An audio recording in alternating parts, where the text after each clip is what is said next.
John Jorgenson, thanks for joining us. My pleasure. Your parents were both musicians. Tell me about your memories of growing up in the house. Well, my mom was a piano teacher, and so literally every kid that I saw that come to our house took piano lessons. So I just figured everyone plays piano, right? So I started kind of messing with it, and she started me on lessons when I was 5. And my father was a band director and a college professor. So I literally started coming with him to NAMM shows when I was 10. I think the first time I came, it was in the Disneyland ballroom. He would come to the NAMM show looking for music for his ensembles to play. And at that time, it was just one ballroom and a big circle. And I remember I was just starting to get interested in guitar at that point. So I played the piano and the clarinet. And there was only 3 companies, I think, that had guitar-related stuff. One was Fender, of course, and one was Rickenbacker, and one was Gibson. And of course, I got all their catalogs and looked at all their stuff. And so I think that's the first time I came to NAMM. And then a number of years later, I started working at Disneyland as a musician in many different shows, rock bands, show bands, street bands, every different kind of music. And so I ended up moving to Anaheim and getting involved with different companies. And so I would start coming to the NAMM show, every year and developing relationships with all kind of different companies. And, I got to work with Leo Fender for a number of years before he passed away with his company G&L, and D'Angelico, all kinds of different companies. And then in 1985, January 1985, it was kind of a seminal moment for me in my career and development. I had been a fan of David Grisman at that time. He was at the NAMM show for the company Saga, and they had built a Monteleone style mandolin, a copy of his Monteleone with his signature model. And so he was there at their booth, kind of, generating interest. And I saw him there, and I happened to have a Gypsy Jazz guitar with me, and he's a big fan of Django Reinhardt, as I am. So I introduced myself, we started jamming, and as we were playing, Chris Hillman and Al Perkins walked up. And at that time, Chris Hillman had heard my name from mutual friends, but he'd never met me. So the first time he sees me, I'm jamming with David Grisman, which gives me instant credibility, even though I'd only met him seconds before. But I ended up playing with Chris, and then a couple months down the road, we started the Desert Rose Band together. That got a record deal, and we started having #1 records in country, and then the producers of that band started using me for other projects, and I ended up playing records with Bonnie Raitt and Bob Seger, and playing with Bob Dylan and on. And at some point, Elton John came to see our band at the Roxy, and then a number of years later, he called me to come and tour with him. So I can trace it all back to January of NAMM and 1985. And so last night, which I do almost every year, I play a concert for Saga and Shub. And Rick Shub makes capos. Again, when I was playing on the street at Disneyland, he watched my bluegrass band, and we were using his capos, and we ended up meeting and striking up a friendship. And so I played for him, and also Saga they build a signature Gypsy Jazz guitar for me and a flat top guitar, and that relationship kind of goes back to then as well. So I've been playing that concert for them here in Anaheim for maybe a dozen years or so, and also at the Summer NAMM, which is usually in Nashville, but it's also been in Austin and Kansas City and a couple other places. So it's a place that, for me, NAMM is magical. It really, really is, because if you try to plan something, it's never going to happen. But if you just walk around, you see so many people and meet friends, and meet connections and get with companies. And I mean, for example, this morning at breakfast, we're leaving and somebody said, "Can we use your table?" I said, "Yes." And I looked over at the person, and it was a drummer, Liberty DeVito, which I had met when Elton John toured with Billy Joel, and he was playing drums with Billy. So those kind of little things happen more often than not here. You play so many instruments. Where does the thirst come from to learn so many different instruments?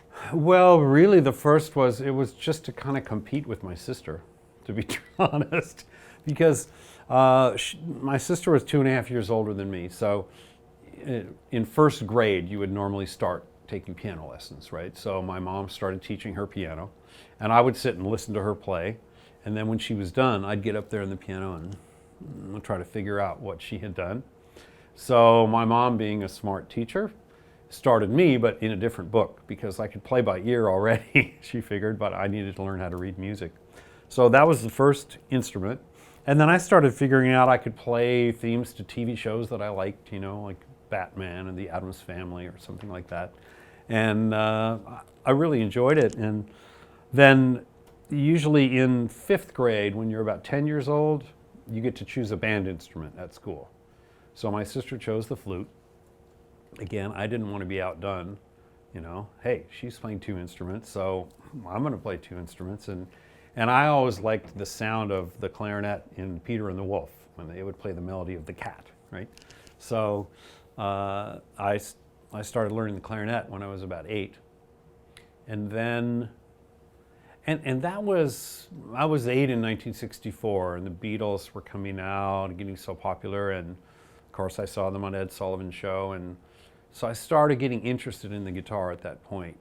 And then when I was 10, I really, really wanted a guitar, but my parents thought, "Oh, you're already playing the piano and you're playing the clarinet, you have to practice those every day. If you have a 3rd instrument, a kid's not gonna have a life, right? It's just practice all the time." But I really, really wanted it. So I kind of begged and borrowed, and after about 2 years, then they finally relented and got me a guitar. And so that was always kind of the instrument that I had fun with and played in bands with my friends, playing rock and stuff like that. And then I would study the classical music on the clarinet. And when I was young, and I was in school band, so that I could audition for the All-State Honor Band. You couldn't audition for that if you weren't in school band. But I'd already been playing clarinet longer than everyone else, so I was bored. So the second year, I said to the conductor of my school band, I said, "I want to learn the hardest instrument that there is to play." And he says, "Well, that'd be the bassoon." I said, "Okay." So I started on bassoon, and eventually through college, I got a degree in bassoon, clarinet, and saxophone. And at the same time, I kept playing the guitar. And then I got a job at Disneyland where they wanted me to play bluegrass mandolin and Dixieland clarinet. I didn't know, I could play the clarinet, but not Dixieland. And I didn't even own a mandolin, but I wanted to learn. And so I just lied, and said, "Yeah, I can do this." And immediately went out and bought a mandolin and started furiously practicing. And a temporary job turned into a full-time job. And it ended up, that I would play bluegrass mandolin in the morning for 3 or 4 sets, and then switch clothes, and then play Gypsy Jazz 30s swing guitar with different outfits in a different location, and then change again into like Roaring 20s kind of outfits and play the clarinet or the saxophone in yet a different location. So that happened every day for 6 or 7 sets a day, 5 or 6 days a week for a number of years.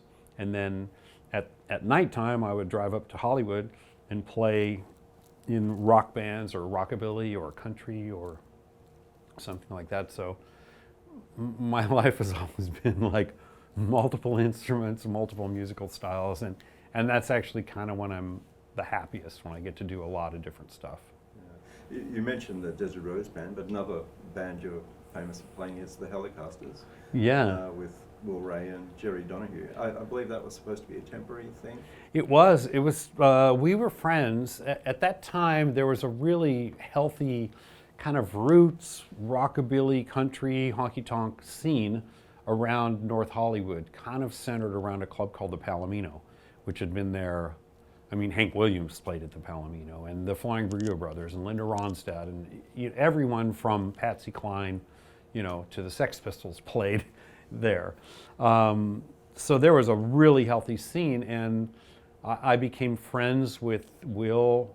He was playing in another band, and his style was quirky and caught my attention, and we became friends. And I'd been introduced to Jerry Donahue by a singer named Kitra. And I loved his playing, and at that point, I wasn't really aware of him from Fairport Convention or Joan Armatrading or Jerry Rafferty. He was just this guy, that was becoming my friend, that was an incredible guitar player. So there was a weekly show called The Barn Dance, and it was usually like a singer would come and do a mini set of 3 or 4 songs, and they'd have like maybe 10 in a night, which was a smart thing because each person would bring their people. So you'd get a full crowd, right? And so we thought, hey, why don't we do something where the guitars are the singers instead of backing up singers all the time? Let's do like the 3 tenors of electric guitar, or Three Dog Night, but with guitars. And, one would immediately think, okay, they're gonna do blues jams and chicken picking and whatever. And I thought, let's up the game a little bit and play songs, more like how the Shadows did, or the Ventures, or great instrumental groups of the past. So I really like Jerry Donahue's composing on the electric guitar as well as his playing, so that inspired me to write some songs. And so we each brought in songs and did a little set, and it was just going to be for fun for that one night. And at the end of the night, everybody came up to us, oh, where are you guys playing next? I got to tell my guitar playing friends, they're gonna. And then so we're not a real band. It's just a one-off. No, you have to play again. So I think at that time I was still in the Desert Rose Band touring, and Jerry was still spending about half his time in England. So it was quite a while before we could actually physically do another one. But it was maybe our second or third show that Michael Nesmith came and saw us. And he was starting a label at the time, and he said, I've got a label for my own records, but I'd like to have you guys record for my label. And so, okay, we said, okay. And we had to get a little more serious and get enough songs for an album.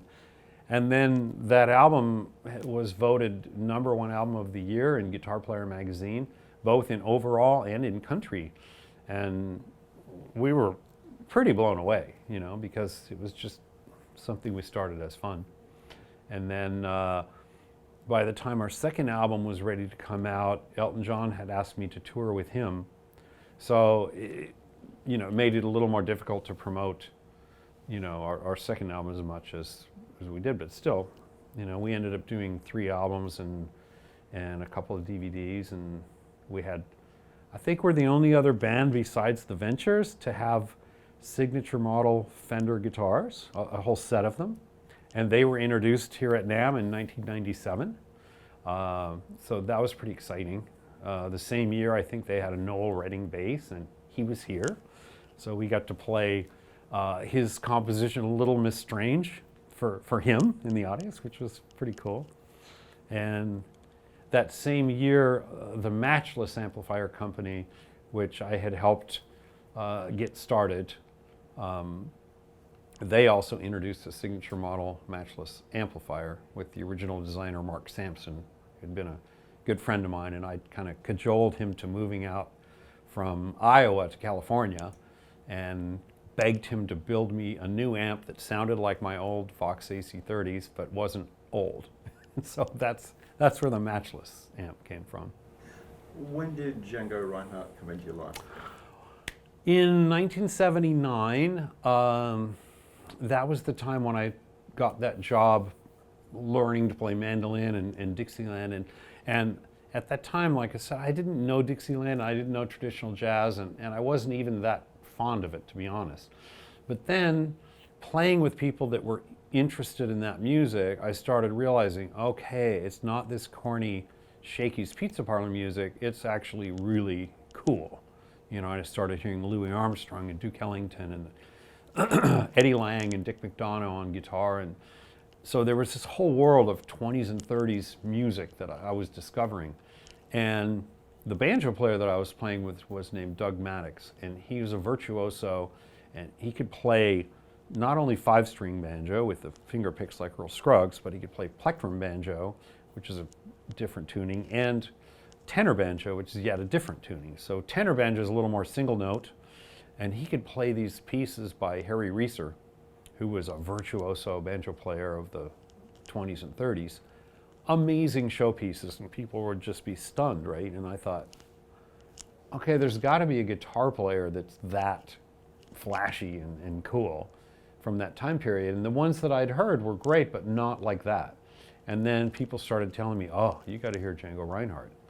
And of course, this was pre-internet, you know, so there was no videos or anything you could watch. So I heard that name enough times, and I would read it in interviews with Jeff Beck or George Benson or Clarence White or, you know, Chet Atkins. All these people were influenced by Django. So I went out and got a record and, you know, then started learning about him and thought, seriously, he's doing that with 2 fingers only on his fretting hand? That's impossible. And the tone was so unique. And I didn't know at that time that, you know, it was a French-made guitar designed by Mario McAfee, an Italian guy for Selmer's British company, so they could have a guitar in their line. And it was a unique guitar. The strings are unique. They're not like classical strings. They're not like steel strings. They have a steel core and a silver-plated copper winding. So they're a kind of a combination of steel and classical. And it's a different pick, a big, thick tortoiseshell pick, and you play way back by the bridge. And there's a lot of consecutive downstrokes, and it's very aggressive. And so this was like an archaeology, you know, project to learn about Django and all of this stuff. And I eventually got to go to France and meet some of the best players in the style, Borelli-Legrand and Starkola Rosenberg and Roman and Fapi Lafertine. And so it's been a fantastic journey. And I think one of my proudest accomplishments is that I got to headline the Django Reinhardt Memorial Festival in Samoa, where he spent the last few years of his life in France. I'm the only American gypsy jazz guitarist to ever headline that festival. And I'm really proud of that. I was very nervous because everybody was out there like this, like, okay, all right, American, let's see what you got. But it went well, and it's been learning his style and his music expanded my mind into other cultures, other gypsy music. I love Greek gypsy music. I love Romanian, Bulgarian. There's the whole Bulgarian brass thing. There's a whole world of music that opened up from just learning about him. You've written books on the subject.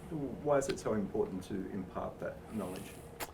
Well, growing up in America and starting to play guitar more in a rock, blues, folk kind of way, there's a certain language and technical language and musical language that everybody here in America kind of knows.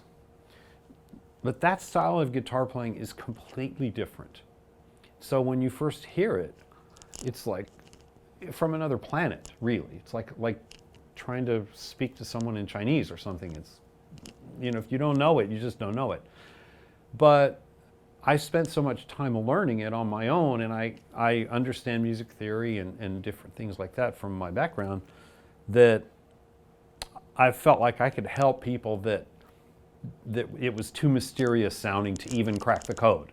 And I could get them in the door, I think, a little bit. And I'd gotten so much enjoyment out of this music that, I would like to, let other people into that world. And if you just give them the building blocks, then they can go off and, then they can learn from the great masters of the style. But that first cracking the code is pretty hard. It took me many years, and I'd like for other people to be able to do it easier.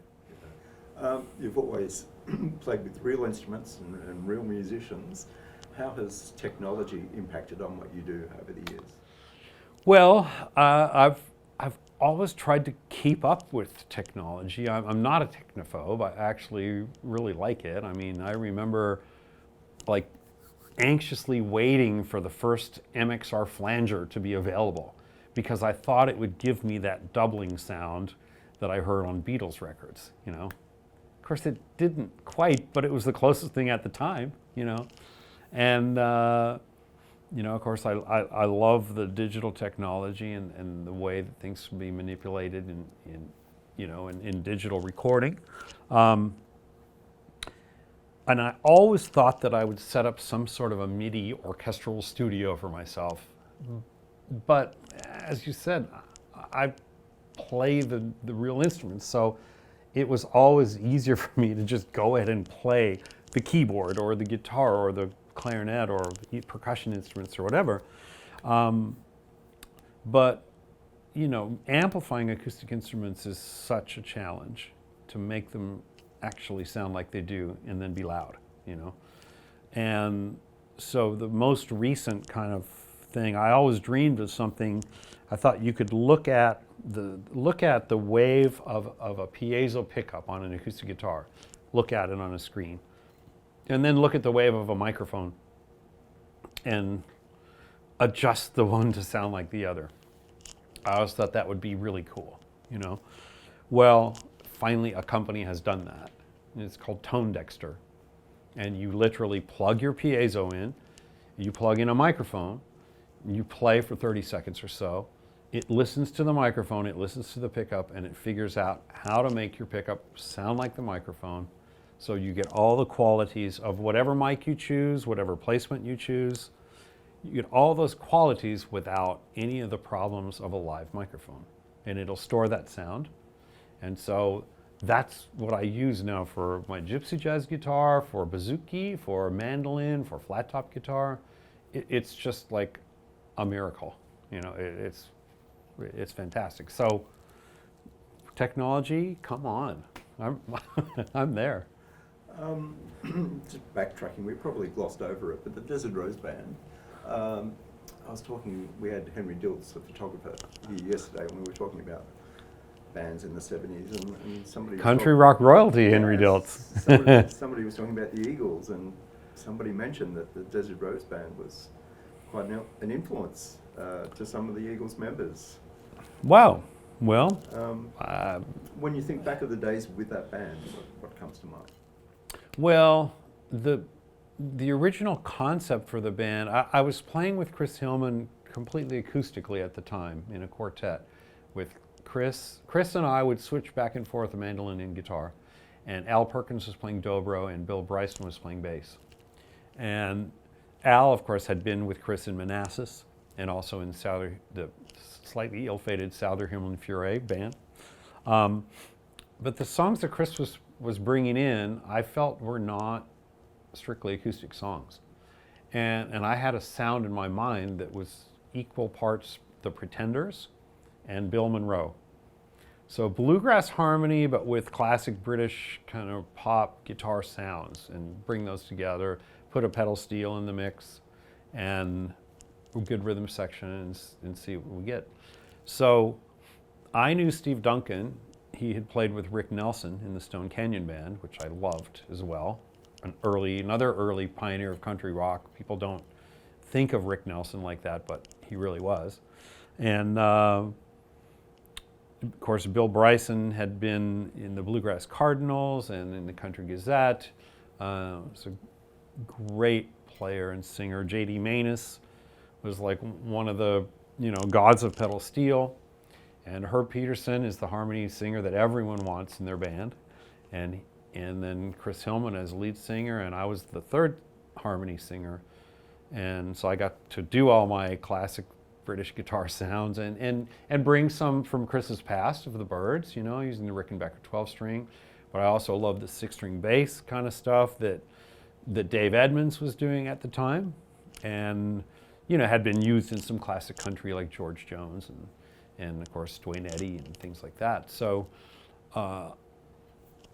it was, I could hear it in my mind. I had to really convince Chris of it. He wasn't so keen on the idea, but I made a couple demos in my home studio and showed him my idea, and he liked it.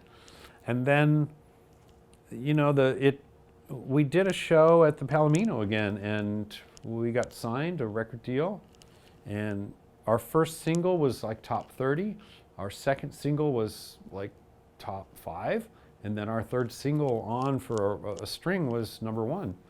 And for this self-contained, California-based, writing their own songs, arranging, producing, playing, everything ourselves was really unusual for Nashville.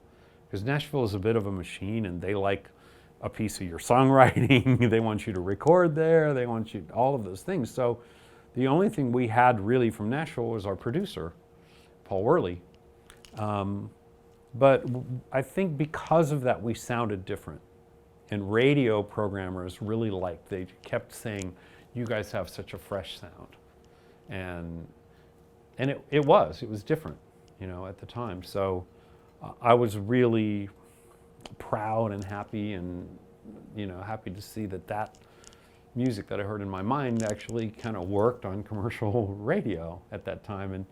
And it also got me started as a session musician, as I think I mentioned, that producer then called me for one of his other projects. And then once that happens, it's sort of like you get anointed, you know, into this other world. Now you're a session musician as well. And for me, it's great because then I got to play with all kinds of different people and all kinds of different music. You know, anywhere from Hank Williams Jr. to Baby Spice, you know, I mean, and I love it all. So that was a really, it was a good thing for me, and it took me from a local musician to a national and international musician, and opened so many doors. What does music mean to you? Well, if you ask my wife, she'll just say everything. It is. For me, it's the way that I interface with the world. And if I go to another country and I don't get to play music there, then I kind of don't feel like I've been there. So I found it pretty early on. I think when I was really young, I would listen to Tchaikovsky, Nutcracker Suite over and over and over. There were certain sounds that would catch my ear. Certain parts of records, like the beginning of Day Tripper, I would just put it on over and over.